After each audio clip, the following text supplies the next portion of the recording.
ভাই আমার কথা মতো তৃণমূল যদি হিন্দু হয় তাকে ছাড় দাও, আর যদি মুসলিম হয় চোরের বাচ্চা খানকি বাচ্চাদের পুরো গাঁড়ে ঢুকিয়ে দাও। তৃণমূল যদি হিন্দু হয় তাকেও ছাড় দাও, যদি তৃণমূল মুসলিম হয় খানকি ছেলেদের মায়ের গুদে করে ঢুকিয়ে দাও। আসসালামু আলাইকুম দর্শক, ভিডিওতে দেখতেই পাচ্ছেন ছেলেটা কি বলেছে।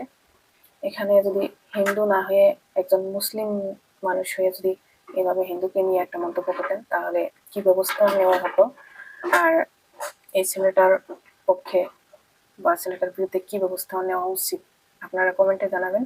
আর ভিডিওটা এত পরিমাণ শেয়ার করবেন যাতে আমাদের আইন প্রশাসন বা বড় বড় নেতারা, যারা সম্মানীয় ব্যক্তিরা রয়েছে, তারা যেন দেখতে পারে।